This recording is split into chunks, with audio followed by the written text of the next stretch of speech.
Another way that you can actually study conscious percepts is by using bistable perception. And the idea with the bistable perception, I think we have touched briefly upon them in the lecture on perception also, is that you have a constant stimulus all the time, and that's important when you want to study changes in conscious percepts, because then it's not something from the external world that's driving why you change percept. It's something internally, and you can then study, for instance, the mechanisms that are underlying these changes in your internal representation of the stimulus, which is remaining constant in the outside world. So what you can either do is that you can use these bistable figures, and I'll show you them in a moment, with the dog-rabbit illusion, where you have a constant percept where you either see one thing or another thing. You can also use binocular rivalry, where you present one image for one eye and another image for the other eye, and you don't see a mixture of the two images. You either see what's in front of the right eye or what's in front of the left eye. But the stimulus that you actually receive is the same in all these conditions. So it's a constant stimulus, but there is something internally that is driving your perceptual change. Another method that has been used are these 3D random dot stereograms, where you suddenly see some 3D object appearing when you look and focus on these 3D images.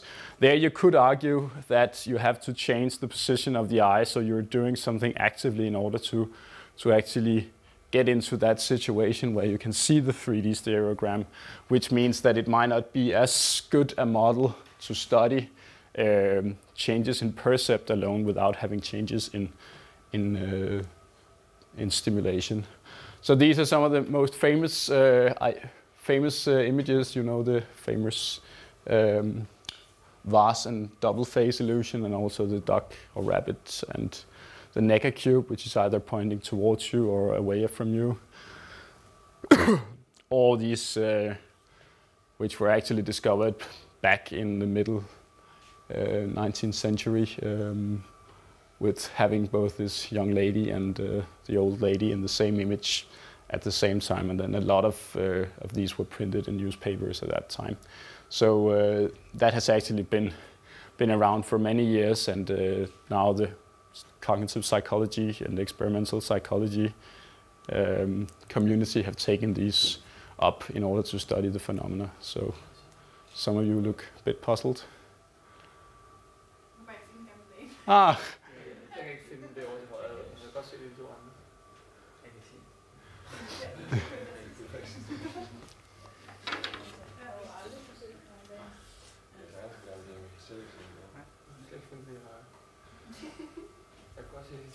Okay.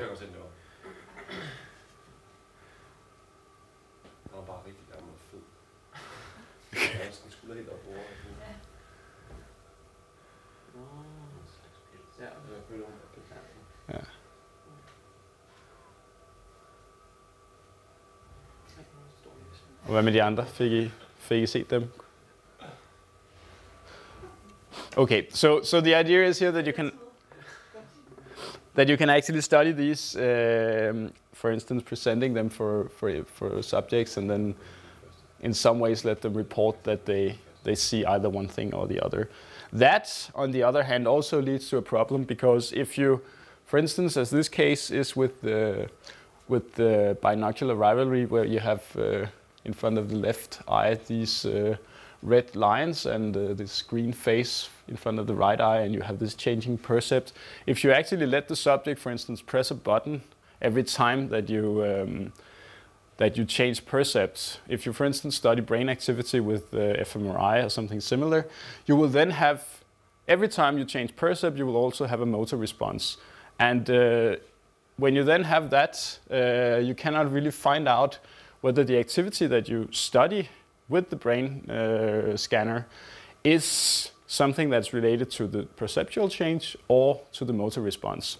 So in this study, Loomer and colleagues, they then did another approach where they first had asked subjects when they saw either one thing or the other when they were outside the scanner, and then they could see, okay, approximately every 4 seconds the percept is changing for the subject. So on average there is a change every 4 seconds.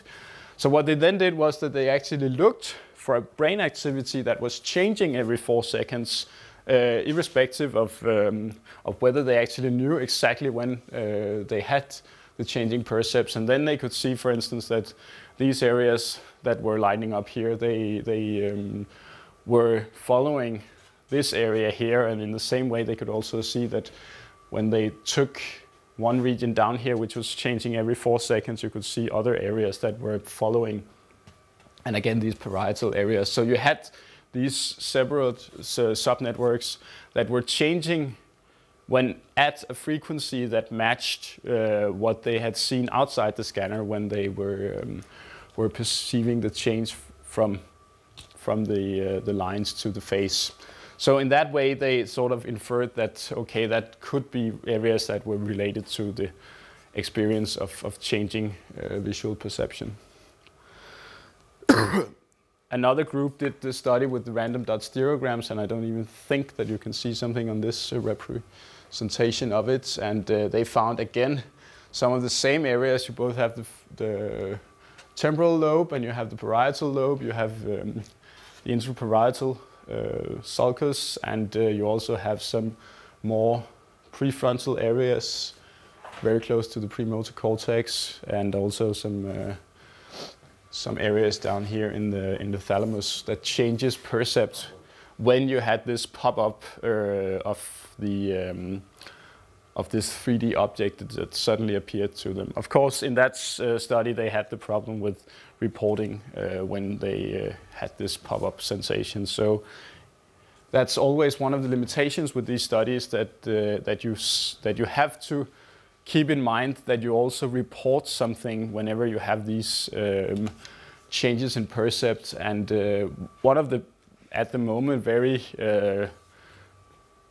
large discussions in the community on consciousness is this reportability. So how you can actually differentiate conscious states which you cannot report from conscious states that you can report, and is this ability to actually report it a requirement in order to have these changing percepts, or do we actually have changing conscious percepts of the world that we cannot necessarily report afterwards? So that's also a discussion. Is that really possible to have that, or does it? I mean, we probably all have the sensation that we have something that's changing, and we may not report it all the time, but we still have this perception or sensation that we feel something is changing in front of us.